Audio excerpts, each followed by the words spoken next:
Voy a pasar dos partes donde aplicas, o sea, primero terminar esta parte de las aplicaciones y al final podemos tomar un café y ahí voy a hacer una presentación de Maple. ¿Hoy café? Después del café, o sea, puede ser una corta.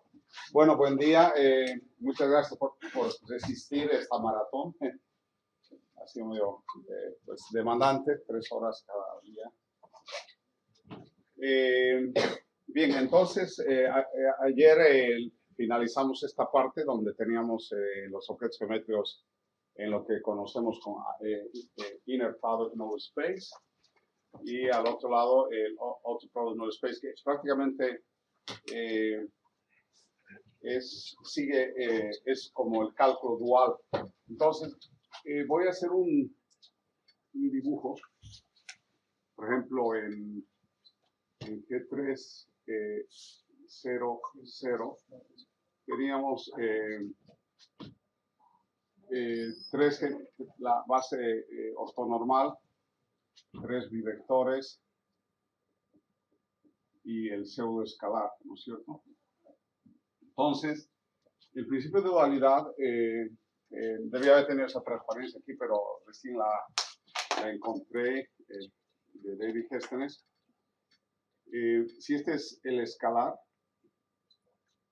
es el escalar, este es el escalar, este es el dual, ¿no es cierto?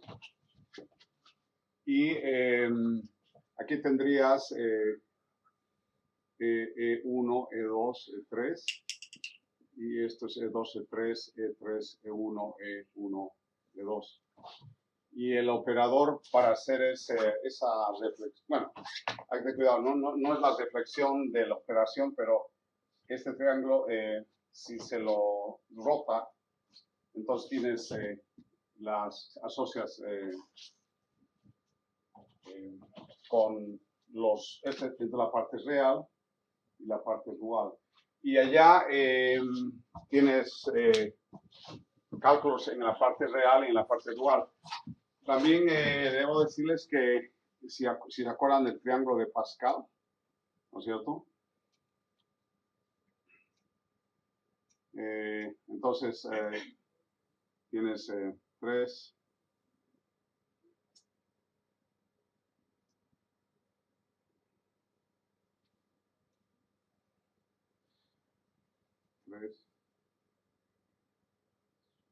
1. Entonces, donde obedece a este factorial. Y al final, por ejemplo, aquí tienes para 2D, para 3D, y siempre es 2 a la n componentes. Después tendrás 1, 4, 10, 10, 4, y 1, pero es 5. No, está bien, me adelanté. Este es 4, 4. Son, esto es 2 a la 3, 2 a la 4, 16. Entonces aquí tiene que haber 6 bivectores. 3 y 3. 6 bivectores. Y así, ¿no? Entonces, aquí está 4D, aquí está conformal y así.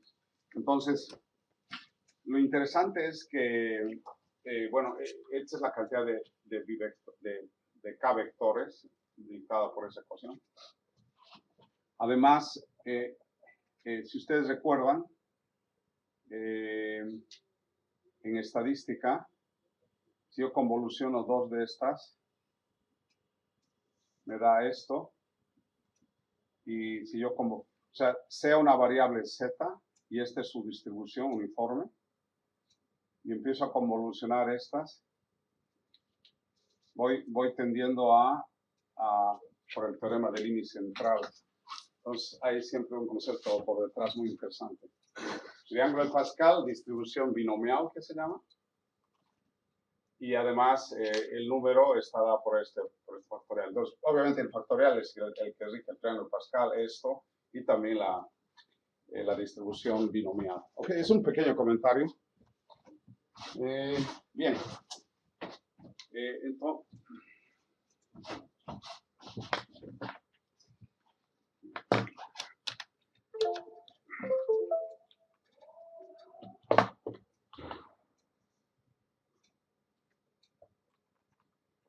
igual ayer no sé, no funcionaba, pero nada.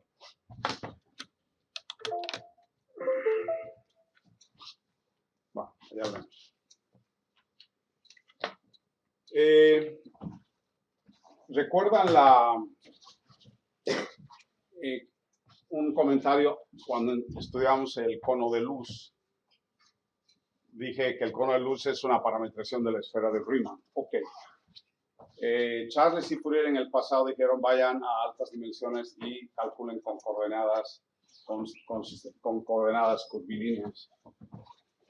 Entonces esto muestra vividamente eso, porque si esto es E de 2, el plano, y envuelvo una esfera así, entonces todas estas trayectorias que son el resultado de un cálculo hiperbólico se puede repetir acá, solamente con rotaciones y traslaciones.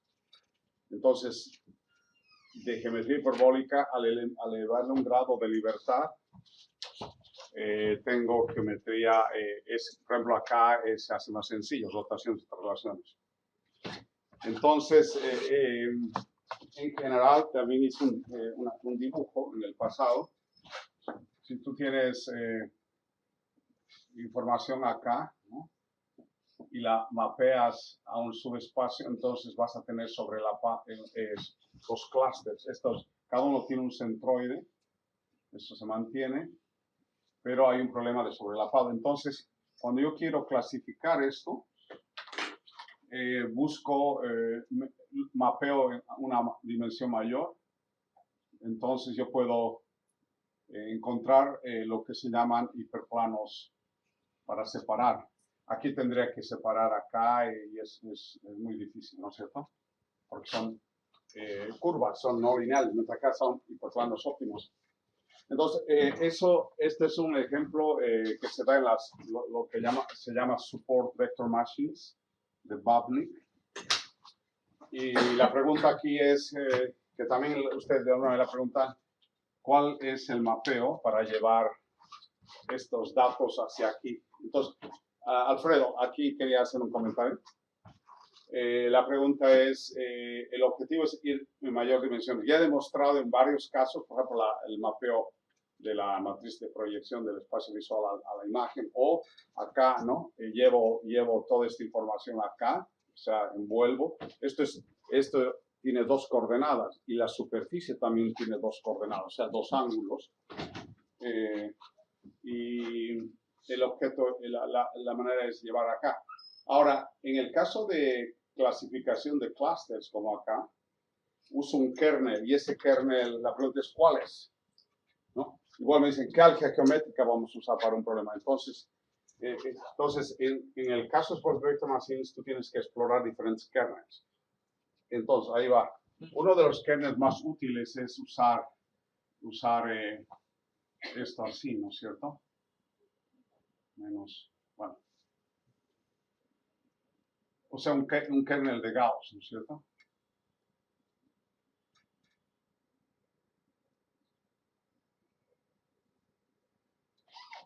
El kernel de Gauss es útil porque lo que voy a explotar los puntos interiores y lo que se llama la Gram Matrix en el Support Vector Machine, ¿ok? Otro kernel podría ser, yo voy a producir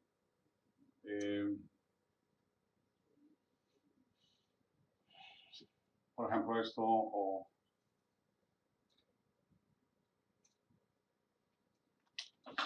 entonces me voy, digamos, a 5 dimensiones. Claro, esto es tratar de relacionar las coordenadas del vector en cuestión acá y que sean factores cuadráticos para llevarlos acá. Esto es una propuesta, pero en altas dimensiones se puede ser complicado saber cómo va a ser esto. Y acá, esencialmente el kernel de Gauss. Y ya hay un indicio cuando se calcula la multilayer perceptron con la Radial Basic Function Network de Neural Computing. Se usa una Gauss, se llama que es un aproximador universal. Entonces hay muchas sospechas de que este es un excelente kernel. Bueno, lleva el apellido de Gauss. Cuando dice Gauss, funciona siempre. Aquí también, ¿no? Entonces, nuevamente, el mensaje aquí es ir a altas dimensiones y hacer cálculos. Entonces, en el caso de que estamos tratando de encontrar constraints para computación evolutiva multiobjetivo, anda pensando, o sea, ya aprovecho un poco esto. Si yo tengo la sospecha de que quiero que encontrar los cromosomas que satisfacen los puntos que en ese plano. Ayer me decías, pero ¿cómo es tu ¿está aquí? No, mira, bueno. ¿Cómo se llama? Raúl. Raúl. Él me decía, o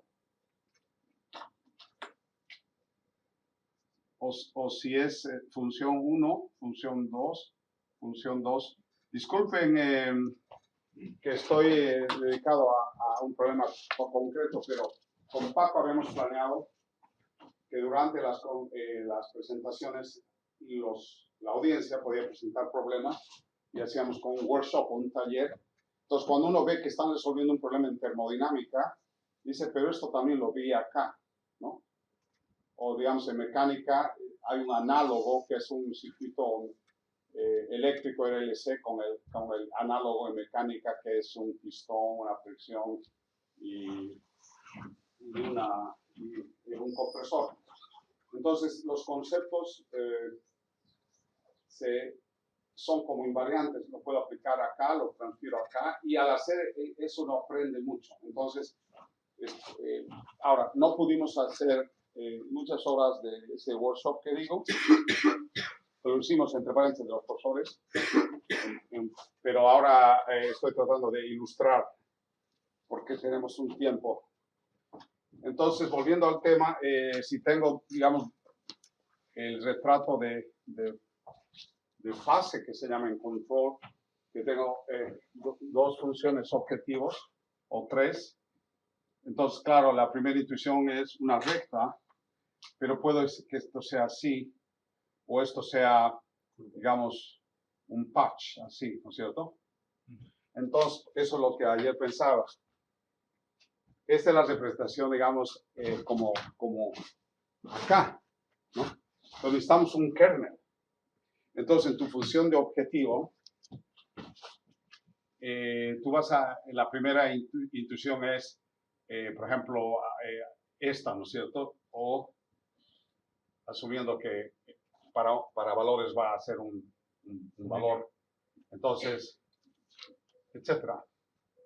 Entonces, pero, ¿qué pasa si yo le aplico un kernel a esto? Entonces, yo voy a tener F'1, F'2, perdón, así, y lo mismo aquí.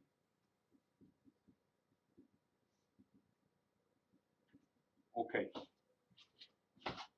Ahí estoy disfrutando o sea, tomando ventaja de dos aspectos. Uno, voy a una extra dimensión. Has visto que con coordenadas homogéneas linearizo. Entonces, la primera idea sería pasarlo de este a R3, que cuando haces, sí, R3 y este a R4, ¿no es cierto? Sin ningún kernel, así. Primer paso. Segundo paso, dices, en conformal, yo tengo un modelo cuadrático, ¿no? Y los kernels de este tipo cuadrático son útiles. Entonces, si es así, eso se va a aplanar. Y ya el algoritmo, acuérdate, todo es más sencillo si estoy en un espacio lineal y no en un cuadrático o un altamente no lineal, ¿no? Entonces, lo que tenemos que pensar es, ahora, Fernando dijo algo interesante. Si yo tengo una curva así, yo puedo segmentar esto y aproximarlo por planos.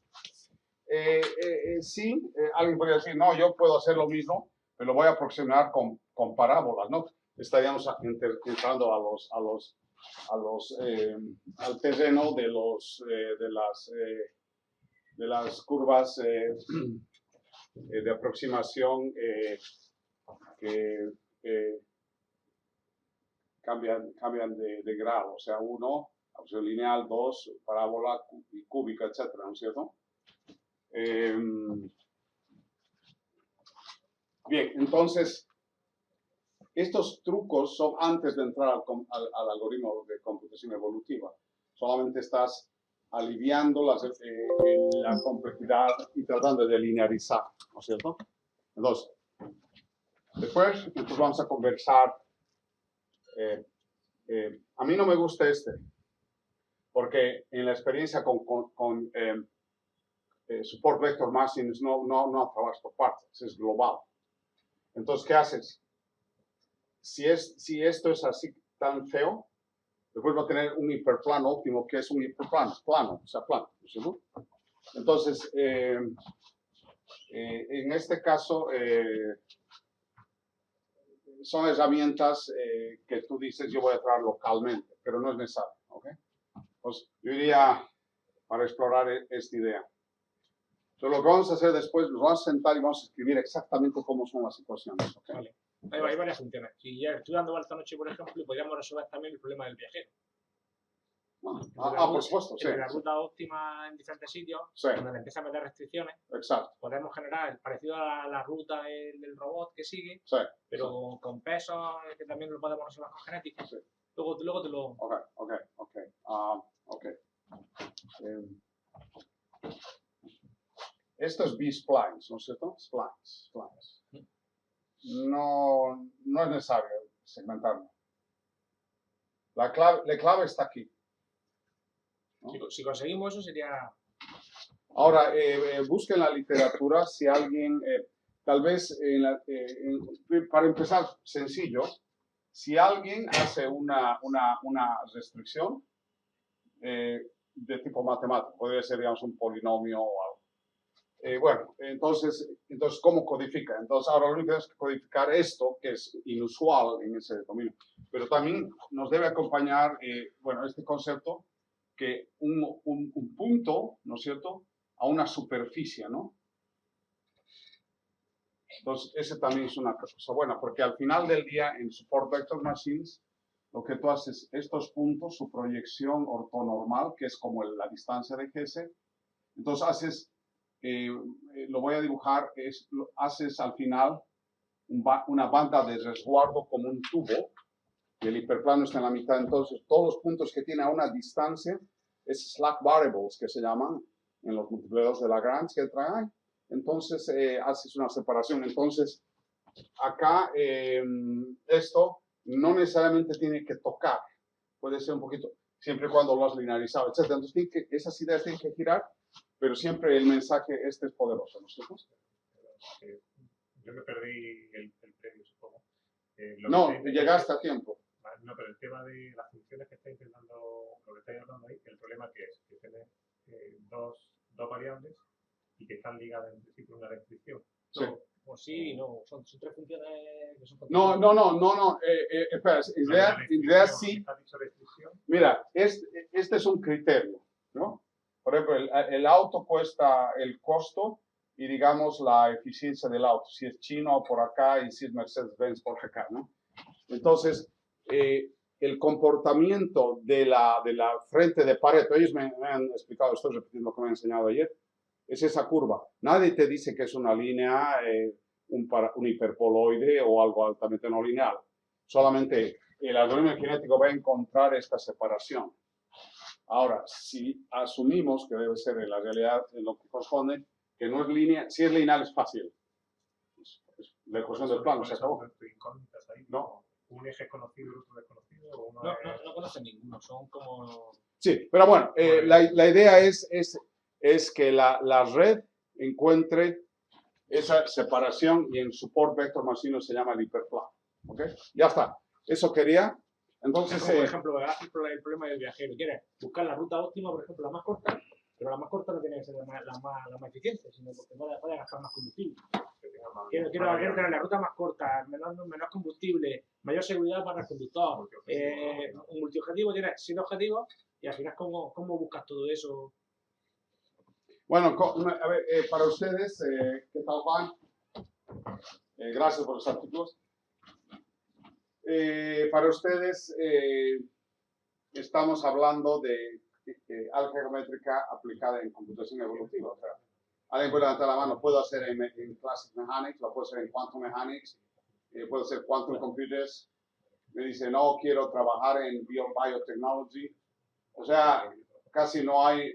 Bueno, puedo escribir una partitura que siga las series de Fibonacci. No voy a tener que imaginarme cómo lo hago, pero en general la posibilidad de aplicar es muy amplia. O sea, no hay restricciones. Si me dices, a ver, yo quiero trabajar con, no sé, con OpenSets o con Bayesian Inference, tiene sus limitaciones, ¿no es cierto? ¿Ok? Bien, entonces ahí está un ejemplo. Entonces, vamos ahora al temario.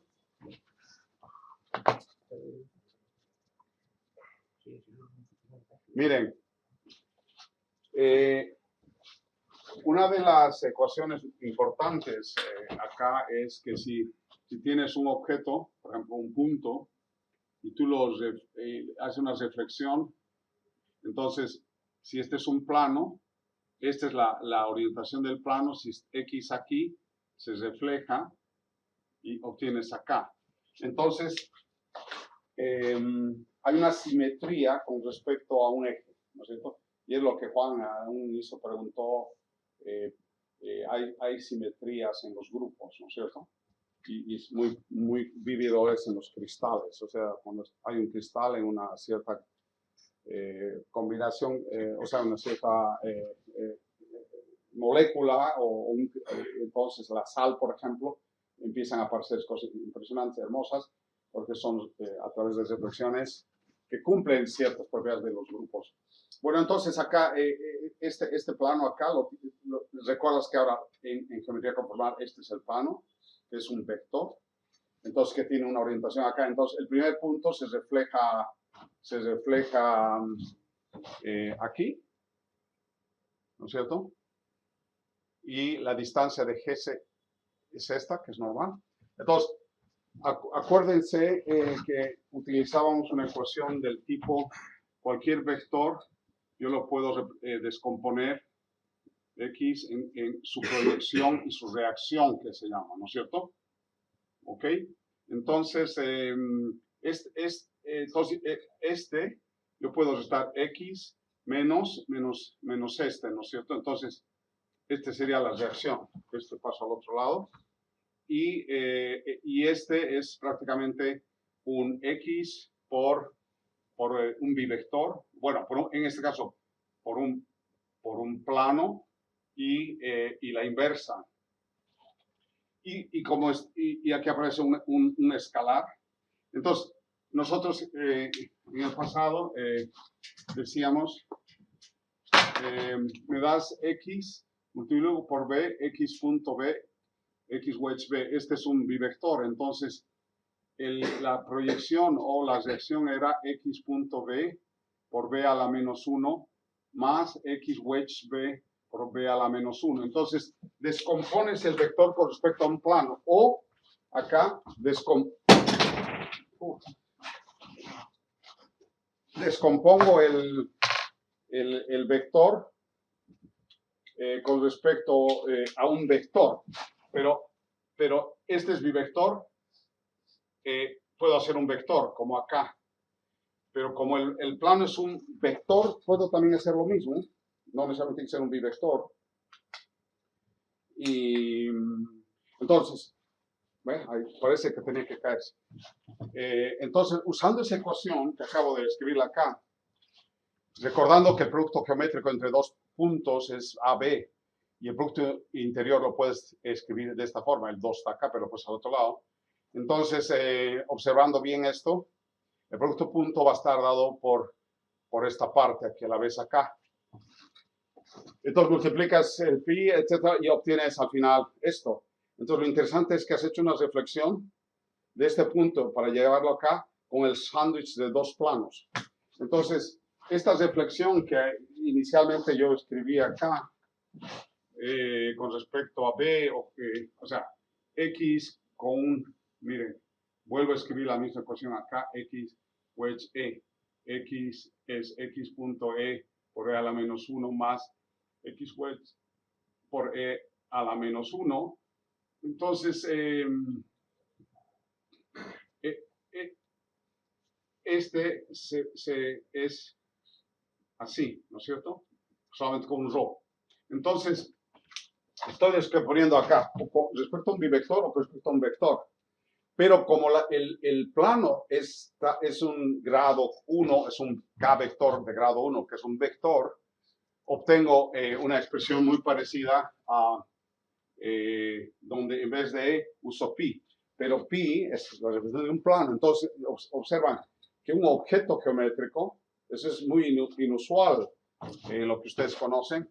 Al hacer el sándwich estoy haciendo una reflexión. Entonces, en general, yo puedo construir operadores de transformaciones del grupo de Lie general usando objetos, o sea, usando la reflexión con respecto a un objeto. Entonces, Perdón, el rho, ¿qué significaba ahí? es un escalar que yo puedo introducir en general cuando estoy en representaciones proyectivas. Es La constante que... Sí. Como F, lambda X igual P de X en geometría proyectiva. Es como un ajuste. Por eso, en estas eran en geometría euclidiana, entonces no hablamos de eso. Bien, ok. Entonces, ¿qué pasa ahí? En ese espíritu, yo digo, bueno, primero, noten que los planos están ortogonales acá, ¿no es cierto? Entonces, el primero, pi1, el pi1 me lleva a x', ok. Después, puede estar en cualquier lugar. Ojo, aquí, por ejemplo, también se ve un poco de la coordenada de la independencia de correlación, 9.0, ok. No, bueno, disculpa lo que quise decir. Si bien estás referido acá, pero lo importante es la diferencia entre ambos. Perdón lo que dije hace un rato. Entonces, si busco otro plano que está a una distancia de, que sea paralelo a este, ¿ok? Y lo llamo pi2, hago el sándwich y obtengo la multiplicación de dos planos. Entonces, como tengo las ecuaciones de cada uno, puedo sustituir acá. Y este operador finalmente es este, y lo llamo traslador, ¿no es cierto? Traslador, esto debería ser D, no es A, ¿no es cierto? 1 más 1 medio D o T, y este en vez del I de álgebra de motores, ahora es E porque este es un vector nulo. Y A, bueno, entonces esta representación es una traslación, es un grupo de Lie, entonces también tiene una forma exponencial acá. Es álgebra de Lie, grupo de Lie, ¿ok? Bien, entonces, ahora, si yo tengo un par de planos que cruzan por el origen, como lo ven acá, que no son paralelos con respecto a este eje, y hago lo mismo, ¿se fijan? Primero las mismas ecuaciones que antes. Entonces, si agrupo este y lo llamo R, es el rotor. Esto lo hemos visto antes cuando hablamos del álgebra de rotores y hicimos este cálculo en 3D, aquí solamente está en 2D, pero da la misma, visualmente se puede visualizar esto. Entonces, este está dado por esto. Después, o sea, si yo hago, si cada plano tiene esta orientación, un vector ortonormal, así, que da la orientación del plano, este es vector. Si calculo todo, puedo después expresar esto en la forma trigonométrica y me da el rotor. Nótese que aquí pusimos L, en general usamos N, que es la orientación final del plano bivectorial que pasa por el origen, donde se da lugar a la rotación. O sea, teníamos un dibujo que el resultante era, si este es el origen, tengo un plano con cierta orientación, así, y el rotor va a girar alrededor de ese eje, y ya. Este es igual al cuaternio, ¿no? Ok, o sea, es simófono. Lo único que hay que considerar es que el cuaternio es mano derecha, mano izquierda, y este es rotación mano derecha, ¿no? Bien, hemos llegado a algo también que es muy importante, ya lo hemos mencionado cuando hablamos de álgebra de motores, que el famoso screw motion, ¿no? Entonces, rotar alrededor de una recta y desplazarse. O sea, si yo roto y no me desplazo, quedo girando ahí, ¿no? El momento que empiezo a desplazar, empiezo a moverme así. Ahora, la rotación y la traslación son ortogonales entre sí. ¿Okay? Ustedes pueden recordar que... En el álgebra de Lie, ¿te refieres? ¿Perdón? En el álgebra, digamos. ¿Son ortogonales? No. Uno es ese, o sea, SO3 es rotación, ¿no? SO3 es otro 3 grados de libertad, 3 grados de libertad para la traslación. Entonces, lo que acabo de decir es lo siguiente. Regresemos al cálculo normal al de matrices, ¿no? Esta es una matriz 3x3 y 3x1, ¿no es cierto? Para empezar, si yo escribo las columnas de esa matriz así, ¿no? Primero, estas cumplen con esta propiedad. Si son las mismas, da 1. Y si son diferentes, da 0. O sea, con eso quiero decir que son ortogonales. Y el determinante, bueno, entonces son estos vectores, es una base ortonormal, son ortogonales entre sí, y la norma 1. Además que cualquier producto con ST es 0. Entonces, la traslación es ortogonal a cualquier columna de la matriz de rotación. Ahora, en esto estamos modelando el grupo del IS3, Special Grupo. Entonces, este también es ortogonal a él. ¿Ok? Y se ve acá, ¿no? Si es roto, ese es ortogonal a este. ¿Ok? Tal vez un dibujo también para eso, cuando yo tengo un toro, ¿no es cierto? Entonces, esto es así. Perdón. Si hago el producto, digamos, el producto directo de dos círculos, uno, y contra este va a ser S2, S1, obtengo un toro, ¿ok? Entonces, este movimiento de acá es totalmente ortogonal a este. Si ahora rompo este lazo, entonces se vuelve una circunferencia de radio infinito. Entonces la traslación se mueve por una circunferencia de radio infinito, que es una línea. Entonces son siempre ortogonales. Bueno, estoy tratando de visualizar. ¿Okay? Bien. Entonces, fíjense, igual que el álgebra de motores, eso se lo explicó antes, si yo tengo un rotor que está en el origen, lo traslado como un objeto, entonces ahora está sobre una línea, o sea, lo llevo acá. Después, entonces tengo un rotor sobre la línea, se mueve, se queda aquí. Si ahora si completo la transformación con un traslador, pues yo me puedo trasladar acá. Eso ya lo hemos visto y lo hemos discutido en álgebra de motores. Pero el gran paso que se da aquí, que ahora puedo escribir una ecuación para cualquier objeto, punto, línea, plano, círculo, esfera. Lo que no se podía antes. ¿Okay? Yo puedo mover un círculo, una esfera, etc. Ahora, recuerden también los flags, ¿no? Yo puedo poner un flag y le hago el sándwich y muevo el flag. Si tengo una descripción de un objeto altamente no lineal, pero sampleado con esas entidades geométricas, yo puedo mover todo eso. Entonces, eso da lugar a la interpolación que la vamos a ver más adelante. Bien. Pero un flash puede ser, si tenemos diferentes vehículos, el vehículo se mueve, el vehículo delante puede ser un flash también en movimiento, ¿no? Sí, sí. Y los relacionas, ¿no? Sí, sí. Por ejemplo, un eslabón, o sea, pero un brazo robótico que tiene varios eslabones, tú los vas conectando con un flag que describe todo eso y de ahí lo mueves. Y puedes inclusive calcular la velocidad, ¿no? O sea, Y el par. y el par, por supuesto. Podemos ver la transparencia anterior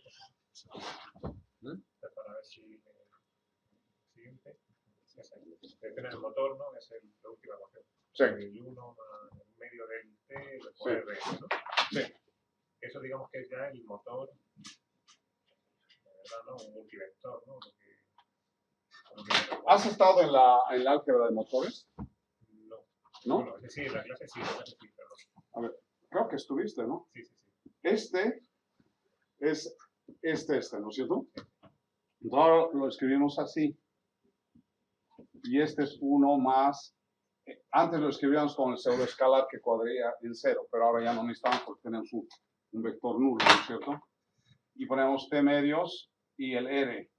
Y a su vez esto puede ser escrito e infinito, null vector, y r prima, ¿no es cierto? Esto es isomorfo con un dual quaternion, que es q1 más epsilon q2, ¿no es cierto? Donde epsilon cuadría en 0. Ese es totalmente isomorfo. Ojo, mano izquierda y mano derecha. Entonces, la pregunta es... No, la pregunta es ahora. ¿Existe el concepto, digamos, el álgebra de Lie de esto? Sería eso, el R más E Sí. R prima, sería igual a E elevado a, ¿qué serían los componentes del álgebra de Lie? Esto es así, teta medios, n, más epsilon, perdón, e infinito, L, L. D medios, disculpa. Eso, digamos, la componente. Entonces esto puede ser teta medios, n, por e infinito, teta medios. Este es rotación y este es traslación. El teta medio n se decompone en la n. Sí. Y a eso se le sigue dando los componentes, digamos, las coordenadas del álgebra de Lie o como se llama. Exacto, estas son las coordenadas de Lie. La única diferencia es que aquí estos son bivectores. O sea, la base que expande el espacio tangencial lineal está expandido por bivectores. Eso es muy importante, no son vectores. Es que si no son vectores, estamos en ese tren normal con matrices y se multiplicando por la izquierda en vez de con el sangre. Claro, eso es la diferencia, ¿no? Es decir, si tiene un vector elevado a teta medio... Es que espera, cuidado con eso. Acá, esta matriz, yo la puedo representar así, ¿no es cierto? Es una matriz antisimétrica y tiene alguna forma, ¿no es cierto? Pero ahí bueno, la voy a escribir. Alfa, no, bueno, sería, digamos, un teta, exacto. 0 menos 1, 1, 0, 0, 0, 0, 0, 0, más, vamos a poner alfa, perdón, beta. Después tendría 1 menos 1, 1, 1, 0, 0, 0, 0. Y estaba así, 0, 0. Más la otra sería 0, 0, 0, 0 menos 1, 1, 0. Entonces, esto tú lo puedes escribir, digamos, como vector así, ¿no es cierto?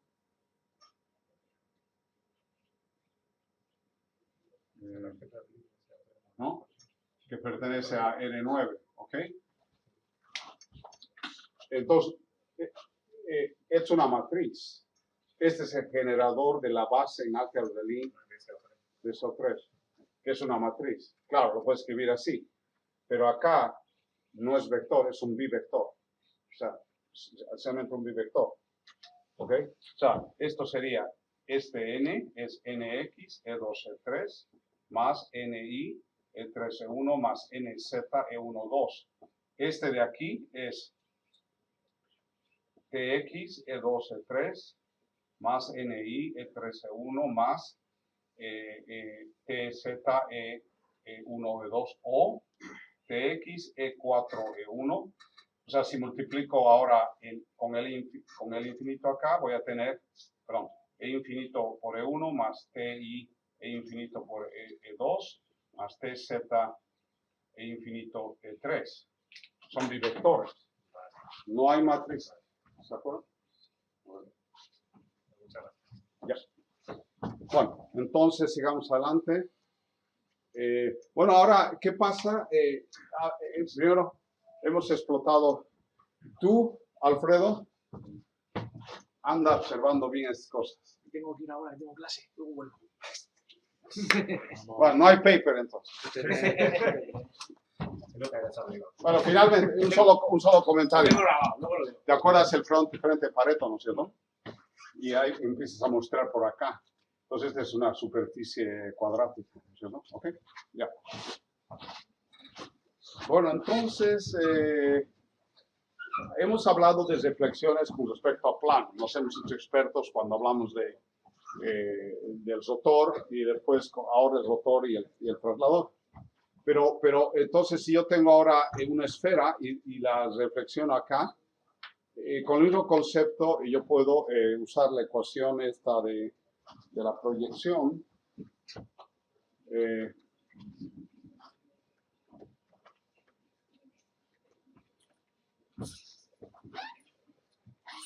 la proyección. Y esta es la ecuación de la esfera, ¿no? Que la hemos calculado antes. Si sustituyo aquí, obtengo algo así. Que notan que este es un escalar y esto es la representación conformal de una inversión del vector. Es decir, que si me das X conformal, es la transformación conformal de un euclidiano y era así. Euclidiano al cuadrado de infinito más E0. Ahora voy a obtener 1 por XE, que va a ser 1 por XE, y eso va a ser 1 por XE más 1 por XE al cuadrado medios e infinito más E0, que es lo que está ahí. Entonces realmente puedo obtener la inversa. Entonces, haciendo ahora un sándwich con una esfera. Y rho sería el radio.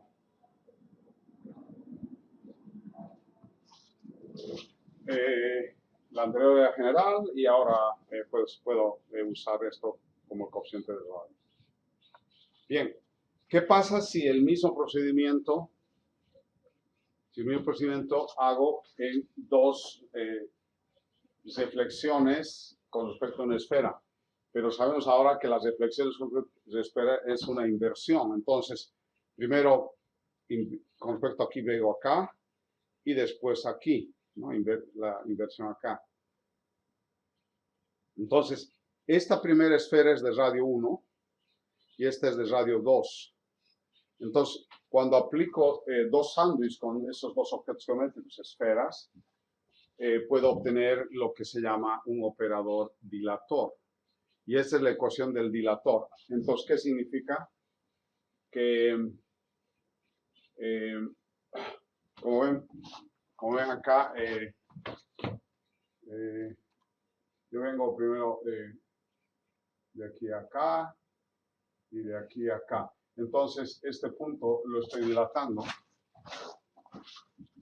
Y como grupo de Lie, también puedo representarlo en una forma exponencial. Es muy interesante porque aquí, ven, este es el plano de Minkowski, ¿no es cierto? Que es un bivector. Siempre es un bivector, pero es el plano de Minkowski. Y este es el logaritmo natural de rho, que es el radio. ¿Okay?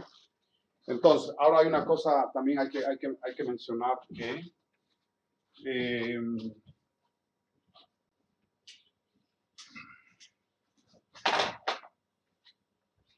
esta álgebra G4.1, con la que estamos estudiando ahora, G4.1.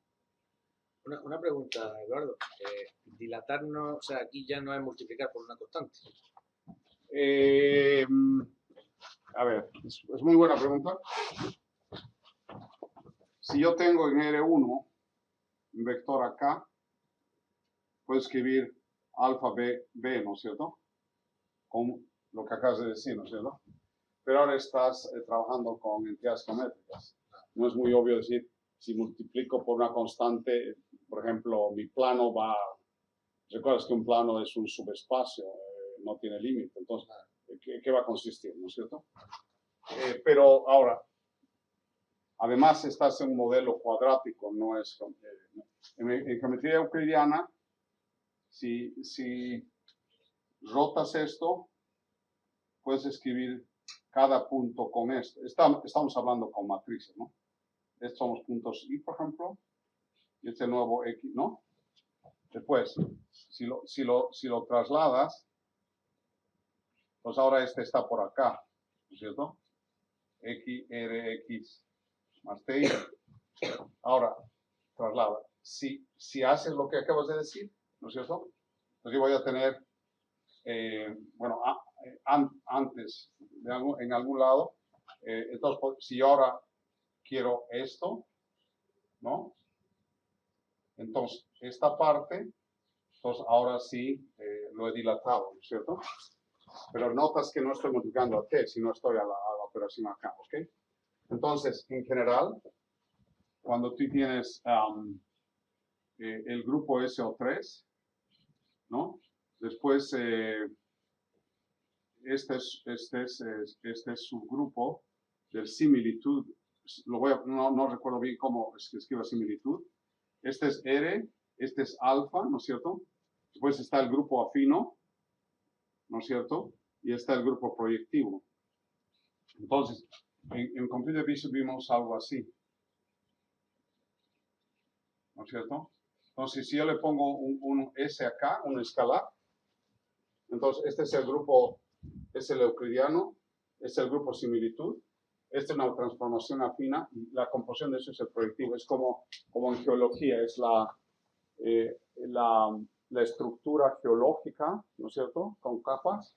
Aquí es la estructura de los grupos: proyectivo, afino, similitud y euclidiano, S3 o SO3, ¿no es cierto?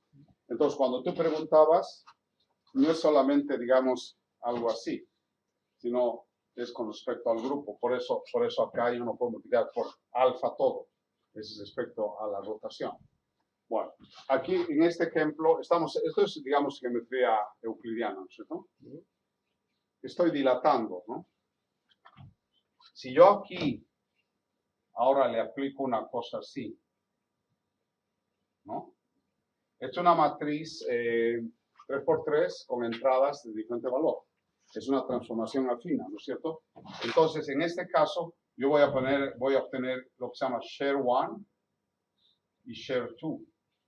Un rombo, ¿no es cierto? En dos ejes. Y en tres dimensiones va a ser en tres ejes. Esa es una transformación afina, ¿ok? Es decir, aumentas los grados de libertad, ¿no? Y haces más operaciones de grupo. Ese es, digamos, el mensaje.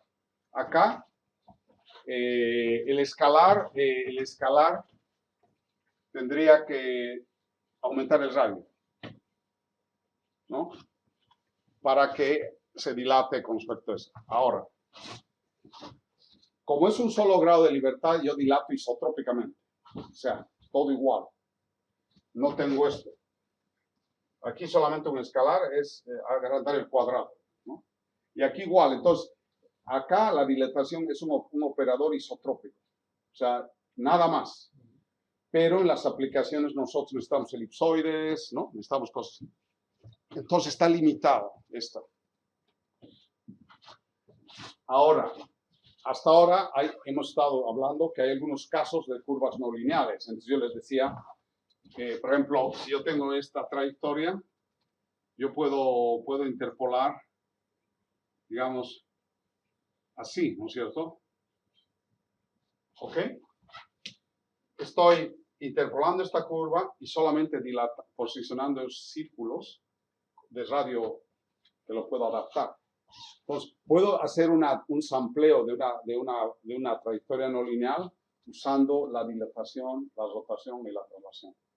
Esa es la manera de resolver. Ahora, tú quieres, no, yo quiero poder tener una transformación afina. Aquí, ¿cuántos grados de libertad tienes? 3, ¿no? 3 ángulos. Aquí 3 de la traslación. Acá tienes 3 de la traslación, pero acá tienes, aquí tienes, espera un ratito, 1, 3, 4, 9 grados de libertad acá, ¿no? Entonces, tienes grados de libertad. Acuérdate que cada variable, cada grado de libertad corresponde a un bivector. 3 y 3. 3 bivectores para traslación, 3 bivectores para esto. Entonces aquí tendría 9. Entonces necesito 9 bivectores. Necesito un álgebra que tenga más bivectores. Entonces para este caso, yo tengo que irme a 9,3. A un álgebra mayor para tener los bivectores suficientes para poder atender. O sea, cada entrada de la matriz es un grado de libertad y tengo que tener prácticamente un bivector para cada, como es simétrica, entonces puedes tener solamente, digamos, 9, digamos 6 y así, ¿no es cierto? Entonces, claro, nosotros cuando llegamos acá estábamos muy felices porque recuerdas que la matriz, la cámara tiene una matriz K, que es una transformación afina, y nos hacíamos problemas, pero ya con las cámaras RGBD, elimino K y ya puedo trabajar solamente con rotación, traslación y dilatación. Puedo trabajar bien. O hago estos trucos, ¿no es cierto? Pero como ahora tenemos computadoras poderosísimas, ya no tengo ningún problema de trabajar acá. Entonces ahí puedo trabajar. K lo voy a volver un spinor con los Andes. ¿Okay? Por eso lo voy a explicar más tarde muy brevemente eso. ¿Okay? Entonces, hoy en día, gracias a las GPUs, ¿no es cierto? Ya puedo trabajar aquí confortablemente. ¿Okay? Pero tu pregunta es muy útil porque dice, solamente puedo dilatar y estoy limitado. ¿No? En el caso tuyo, digamos, para ondas, pues basta con la dilatación no juega un papel importante. Ok, bueno, ya ahí está ese comentario. Entonces, bueno, ahora vamos a entrar a un concepto que es para finalizar esta parte, es de qué es la transformación conformal. Porque aquí hablamos dilatación, rotación, traslación, que es el grupo de similitud, ¿no? Después el grupo de afino, el grupo proyectivo y todo, ¿no es cierto? ¿Qué es geometría conformal? Entonces algo aquí es muy interesante porque históricamente en L2 se trata en el plano complejo, entonces esta es la parte imaginaria y es la parte real, ¿no es cierto? Ok, entonces si tienes un fasor acá, está girando acá, por ejemplo, ¿no es cierto? Ese es el círculo de Poincaré, ¿ok? Entonces hubo años que han trabajado pues hasta principios del siglo, hasta los años 30 del siglo XX, individuos que trabajaron analizando una serie de temas, ecuaciones diferenciales y así. Acá hay ciertos teoremas complicados y es en el círculo de Poincaré. Ok, pero miren lo que pasa. En este espíritu, aquí, lo que yo puedo hacer es, uso mi cono de luz, que ustedes ya lo conocen, ¿no es cierto? Entonces entro a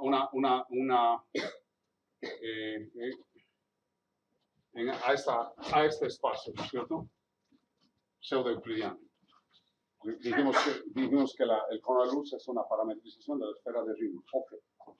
Entonces, este círculo está acá. O sea, si yo lo subo, está aquí, ¿no es cierto? Entonces, lo proyecto aquí. Entonces, si lo sigo haciendo bien, empieza a hacer esto, ¿no es cierto? Entonces, siempre es el círculo Poincaré, pero que se mueve a través de este tiempo, ¿no es cierto? Entonces, si yo me quedo en el plano, hay una ecuación que me dice, me das un número complejo, 2, y yo puedo hacer esa transformación A, Z1 más B, C, Z2, Z1 más C. Esa es la transformación de Mobius. el que inventó la banda de Mobius, toda esa historia, la botella de Klein, o toda esa historia en topología. Ahora, desde el punto de vista de aplicaciones, nosotros siempre tenemos que ser muy cuidadosos cuando nos aparece una transformación que tiene algo en el denominador, porque es altamente no lineal, ¿no? Okay. Entonces, es interesante porque, por ejemplo, aquellos que, los neurofisiólogos que estudian la percepción humana y hablan del Gestalt Theory, es realmente hermoso, digamos, un ser humano acá, ¿no? Está observando algo, ¿no es cierto? Aquí está la neocórtex, y acá, viendo de arriba, ¿ok?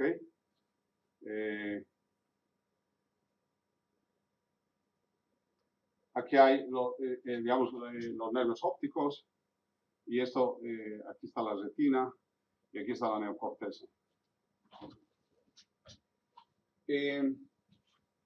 Si bien nosotros trabajamos en geometría euclidiana para representar el espacio visual, pero en geometría proyectiva en L4, el ser humano trabaja en coordenadas polares. O sea, digamos que su centro de gravedad acá empieza a mirar con esferas. Entonces hay unos trabajos donde demuestran que sí, y lo midieron con primates, que aquí en la proyección, en la neocorteza, aparecen unas cosas así.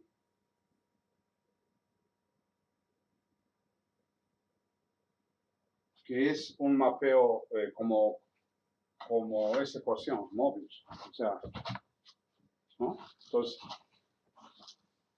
con caré y una cosa así. Entonces, a consecuencia de ese estudio, hay un investigador White de la Medical School creo que en Johns Hopkins, algo así. Si tomas el logaritmo de esto, entonces son una suma y una resta. Entonces, pasando el logaritmo, evitan la no linearidad y hacen estudios ya para procesar imágenes acá.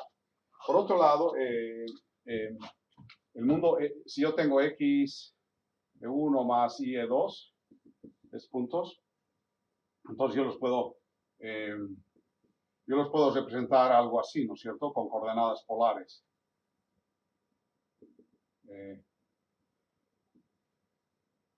Con coordenadas polares. Entonces, del mundo cartesiano paso a geometría proyectiva esférica, ¿no es cierto?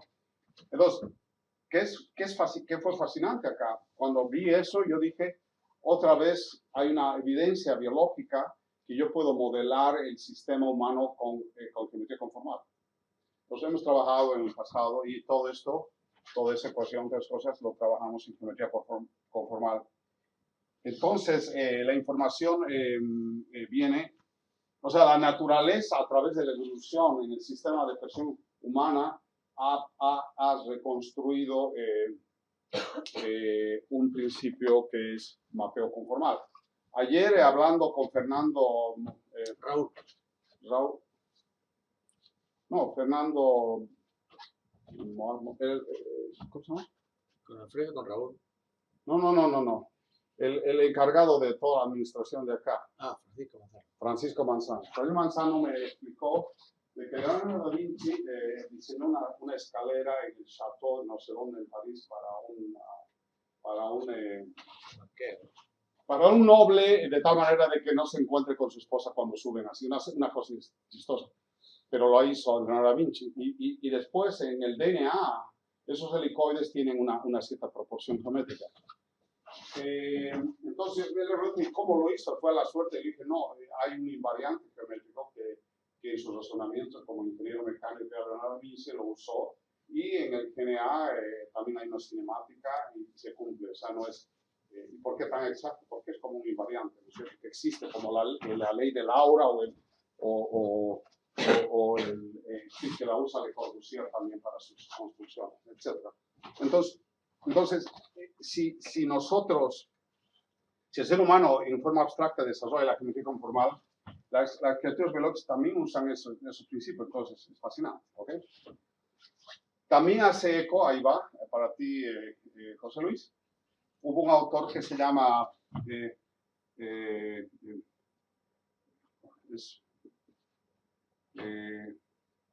un momento,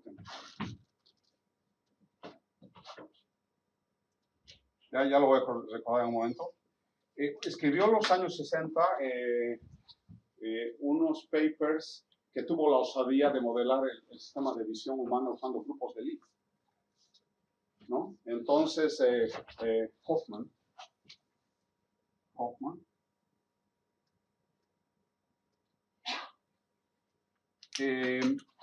primero, como yo soy fanático de Lie, como tú, José Luis, ya, Aljas de Lie,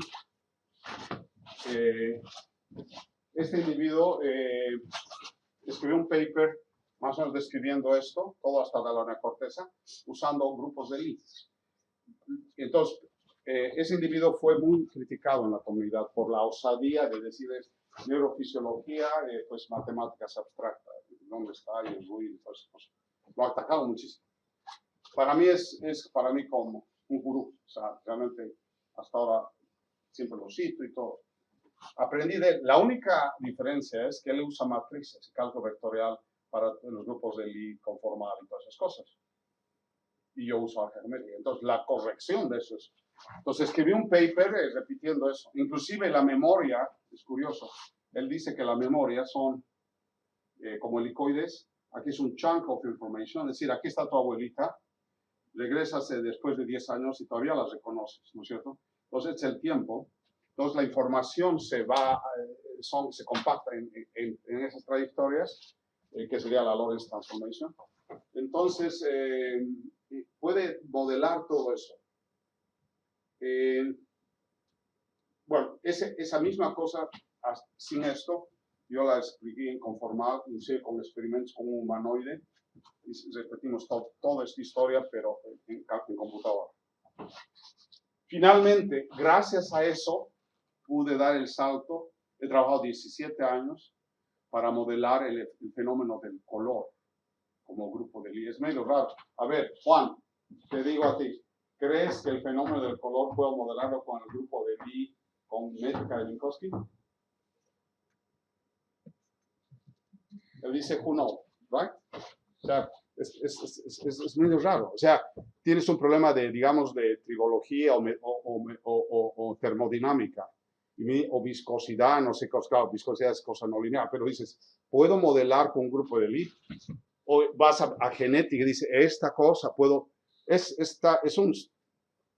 hay un salto enorme, ¿no es cierto? Pero bueno, ya hemos terminado eso, estamos procesando imágenes de color con Lorentz Transformation Minkowski métrica y nos funciona muy bien. Está probado experimentalmente. O sea, hay una teoría y ya está soportada experimentalmente. Entonces, estoy aprovechando este tiempo un poquito libre para dar las posibilidades de expansión, de la aplicación, perdón, pero era esto, ¿cierto? La Mobius Transformation. Entonces, ¿qué pasa? Mobius Transformation es así, no lineal para R2. Pero claro, si yo hago esto, acuérdense, nuevamente volvemos a la idea de que si yo me voy a mayor dimensión linearizo las funciones, ¿no es cierto? Entonces, esta bloody transformation, which is really non linear, la voy a ver lineal. ¿Cómo? Con operadores multiplicativos. Entonces, vienen, bueno, esto ya había comentado, y vean esto. Entonces, el objeto, o sea, en R2 se llama Mobius y a partir de R3 hasta infinito se llama conforme, ¿ok? Como grupo. Entonces, alguien me dijo, bueno, ¿y qué es conformal? Bueno, ahí vamos. En general, si me das una función de este tipo, aquí hay, digamos, una traslación y una inversión y después algo. Bueno, entonces vamos a empezar primero. Entonces, la inversión se nota aquí, ¿no? Si elevo al cuadrado esto, se cancela y vuelvo acá. Perdón, sería 1 partido por x. Entonces, lo mantengo así, traslado esta cosa, después estoy operando primero a mano derecha como si fuera un par de binomios y aquí. Entonces, obtengo esta cosa y al final este es un binomio y se va a cancelar con esto y me queda esto. Entonces, con eso he demostrado cuál es recuperado las operaciones que voy llevando para poder construir algo así. Ok, entonces, repito esa historia. Primero, recuerdan que una inversión se hace con una reflexión, con una esfera que está centrada en el origen de radio 1. Ok, ya está. Entonces, con eso invertí esa cosa. Después la traslado. Ok, la traslado. ¿Cómo? Con un sándwich con trasladores.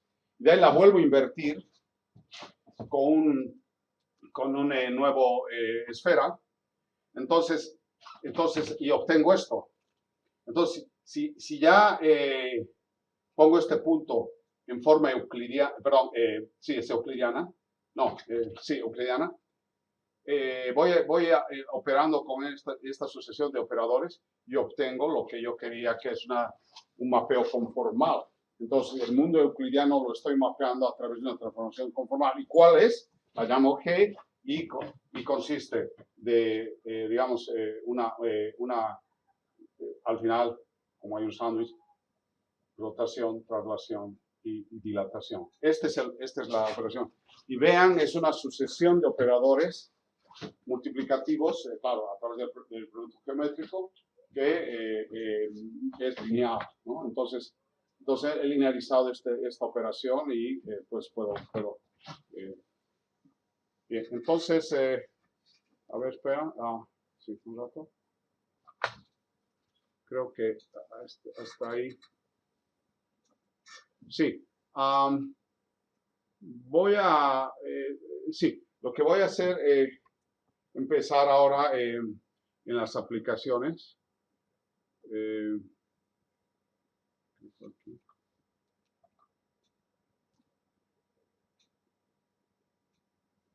¿Hacemos el café antes, dijiste, o...? ¿A qué hora hemos empezado? A 10. Hace una. ¿Y normalmente cuál es el café? Pues si son 2 horas, normalmente las... Dame 10 minutos, a las 11:30 hacemos el café. ¿Estamos? Y luego volvemos a la aplicación. Sí. Ok. Entonces, para empezar,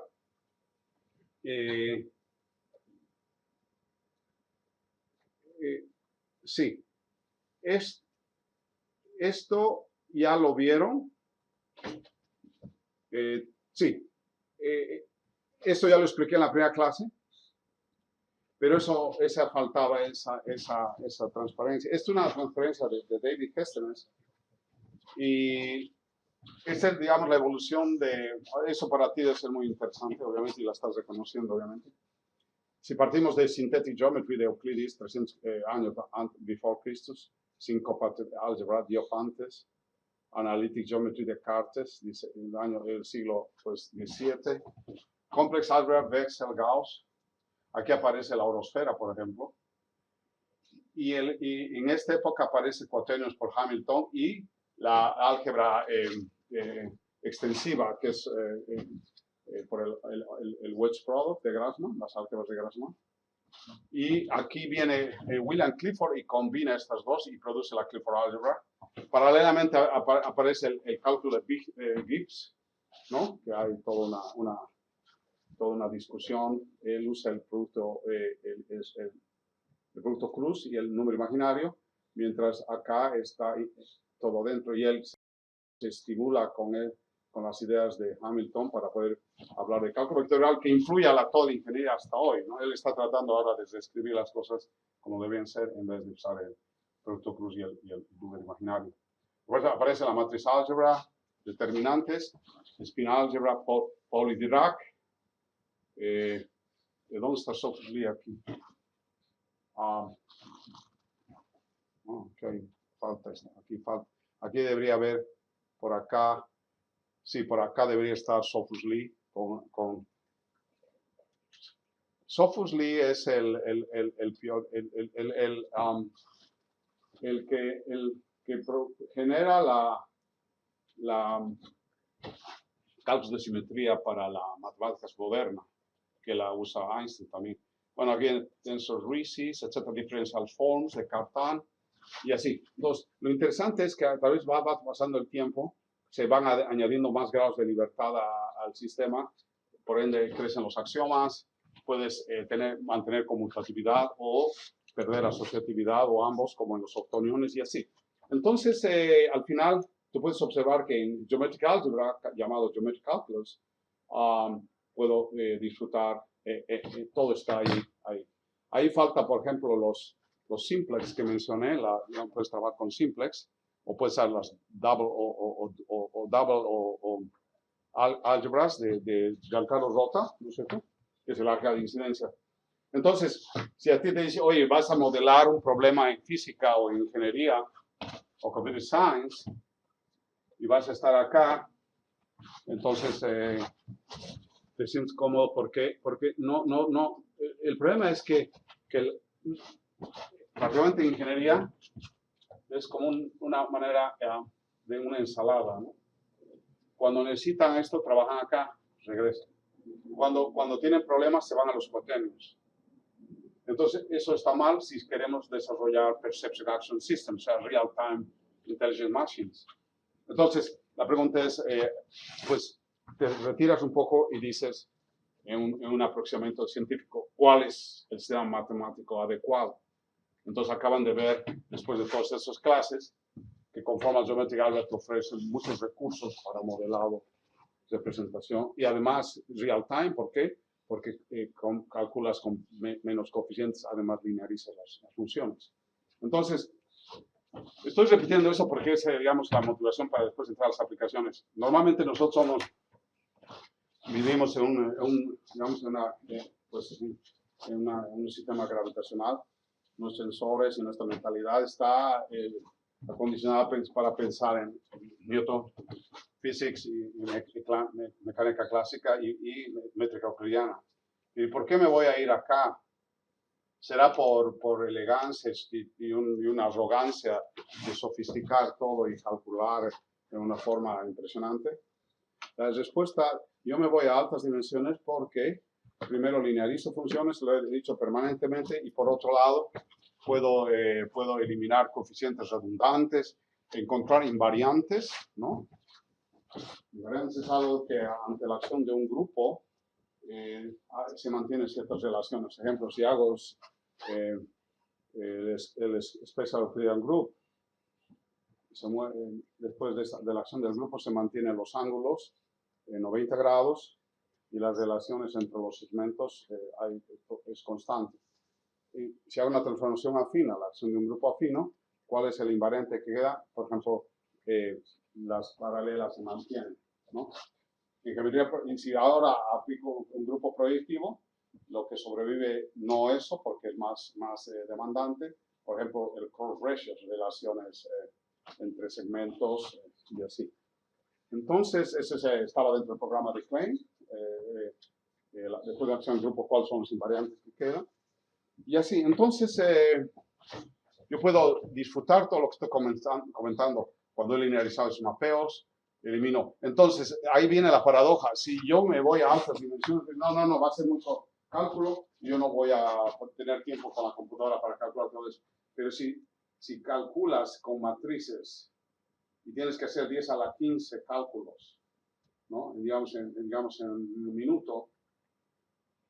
Entonces, si yo en vez de usar matrices uso, por ejemplo, un motor o un rotor, entonces el cálculo va a ser va a durar menos, porque el otro va a crecer exponencialmente. Entonces, makes sense. El reducir coeficientes redundantes es algo muy importante, por eso me interesa trabajar en las dimensiones.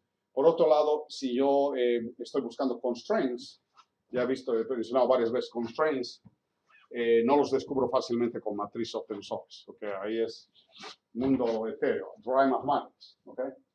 El otro está conectado con el problema físico, yo puedo visualizar y digo, aquí voy a hacer eso. Y constraints son muy importantes para la resolución de ecuaciones. Por otro lado, hoy en día, eso tenemos que poner en el survey, ¿no es cierto? Sí. ¿No es cierto? Todo esto que estoy escribiendo, lo vamos a escribir bien. Vamos a decir, la motivación de por qué la comunidad está empezando a descubrir que este sistema matemático es poderoso para las aplicaciones en potencia, en esto y en el otro es por eso, ¿no es cierto? Todo eso.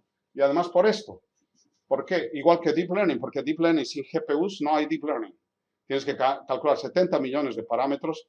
En RAM significa 2.7 gigabytes y tienes que entrenar en 2 semanas o 3 semanas una red de deep learning con 57 layers y la entrada es 1024, casi 1 millón de píxeles.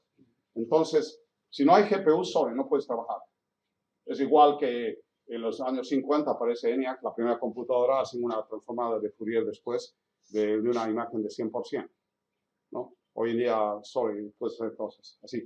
Entonces, si tenemos un lenguaje poderoso y disfrutamos, el próximo año estamos una potencia de 10 a la 13 operation per second en un solo board. O sea, en tu celular prácticamente ya tienes 4, en tu celular tiene una potencia tremenda y una laptop tiene 4, ahora ya hasta 8 núcleos. Entonces, en un single board ya estás acá. El cerebro tiene 10 a la 13, entre 10 a la 13 y 10 a la 14 synaptic connections. Entonces, prácticamente en un single board ya tienes. Pero una cosa es tener en silicon todas las connections y otra cosa es ir a ese chip, a ese bloody chip. Oye, calcúlame algo sofisticado. No, es un tonto, o sea, no se puede, necesitas programar. Entonces, si sigues usando técnicas antiguas, no acompañas ese progreso. Esa es la motivación del survey. Es decir, vean, en el siglo XXI tenemos esto, además tenemos un lenguaje poderoso para hacer intelligence machines, ¿no es cierto? Y vean acá el supercomputer está por acá y un clúster de 10, ¿no? En el 2015 alcanzaba lo del cerebro, pero un clúster de 10, ¿no es cierto? Ayer vi una maravilla en el laboratorio de Alfredo. Tiene un clúster con NVIDIA. ¿Cuántos NVIDIA tiene? 20 o algo así. Tremendo, es una cosa tremenda. Y con eso vas a trabajar, obviamente. Entonces, el mensaje es, we are in the right place at the right time. And it's así, with the right facilities, right? ¿Por qué? Uno es el hardware, pero el hardware es barato, o sea, ya cualquier laboratorio puede comprar esas cosas. Ahí está, Alfredo lo tiene. Pero si tenemos la matemática apropiada, we have done, right?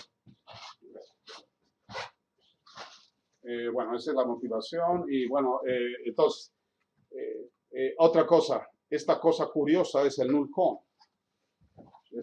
Lo inventó Baxter, un estudiante en la época de Gauss y muere. Y nadie se olvidaron de él. Entonces alguien descubre y se abre la geométrica conformal. Eso ya lo hemos visto, lo hemos estudiado. Entonces ahora vamos a entrar al café, ¿no?